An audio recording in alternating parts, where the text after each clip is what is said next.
पिछली बार संस्कार की बात हुई। संस्कार में अंतिम संस्कार की तो बात हो गई, पर एक संस्कार बाकी रह गया था और उसका नाम है संन्यास। ब्रह्मचर्य, ग्रस्त, वानप्रस्थ, यहाँ तक की बात हो गई थी। मुख्य जो है संन्यास ग्रंथ है, संन्यास आश्रम है। संन्यास के लिए अपने यहाँ पुरानी नियम था कि 75 साल का होते से ही संन्यास ले लेता था। तो संन्यास लेने के लिए अभी इस समय में आचार्य महामंडलेश्वर अवधेशानंद गिरी जी इस मामले का वो गुरु हैं। वो संन्यास दिलवाते हैं। कुंभ के जब भी मेले होते हैं, कुंभ में संन्यास लिया जाता है अधिकतर। कुंभ में ये लंबा चौड़ा मामला होता है। उसमें एक दिन तो अंतिम संस्कार होता है, एक दिन एक रात पूरी जो है अंतिम संस्कार में लगती है। जब वो शरीर समाप्त हो गया एक तरह से, उसके सब कार्यक्रम हो गए, अंतिम संस्कार, फिर दूसरे दिन जो है वापिस नया जन्म होता है। नया जन्म होता है तो नाम बदल जाता है, नाम भी बदल जाता है, क्योंकि जन्म हो गया तो नाम भी बदलेगा।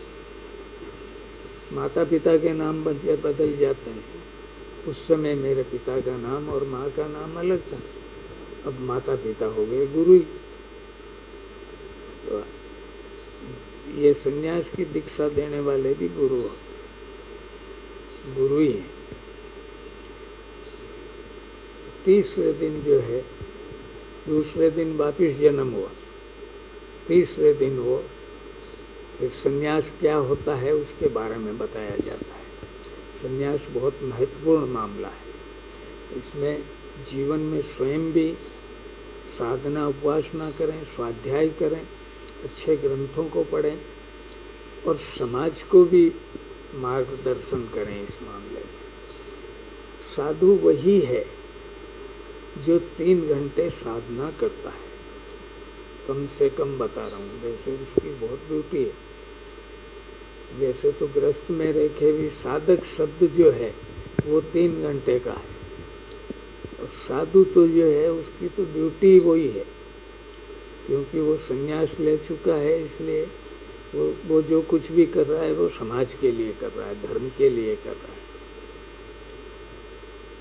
उसको जो है अपने जीवन के हिसाब को भी सही रखना पड़ेगा। आहार व्यवहार उसका ठीक हो, आचार उसका एकदम ठीक हो, नियमित उपासना हो।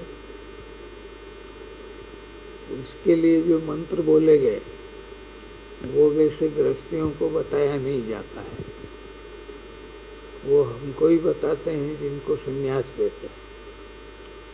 उसका अभिप्राय यही है कि जीवन में जितना भी लोक का मामला है उस लोक को दूर किया जाए, उनमें आसक्ति नहीं हो।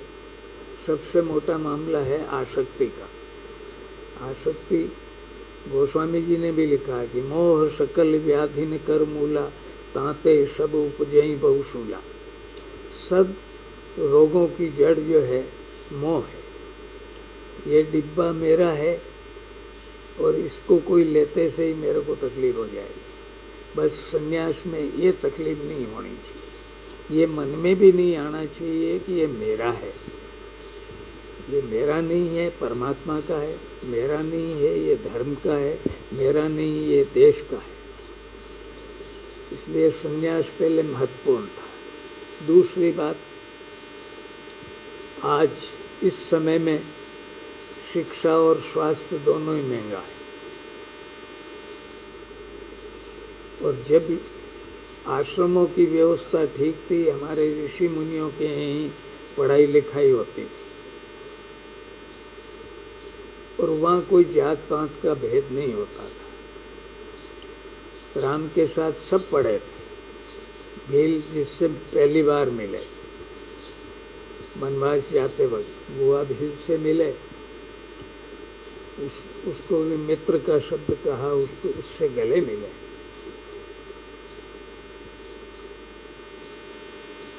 वहाँ जाति पाति नहीं देखी जाती थी, पढ़ाई होती थी फ्री का मतलब निःशुल्क, इसमें पैसा नहीं लगता था घर वालों का। आश्रमों की व्यवस्था जो है राजा लोग करते थे,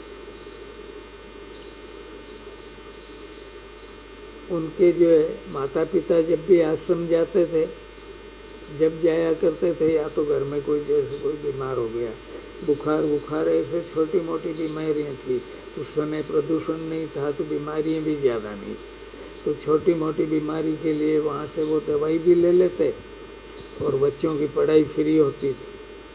लड़के लड़कियां सब साथ में पढ़ते थे पहले। अब तो अलग अलग पढ़ाने के बाद भी दोष आ रहे।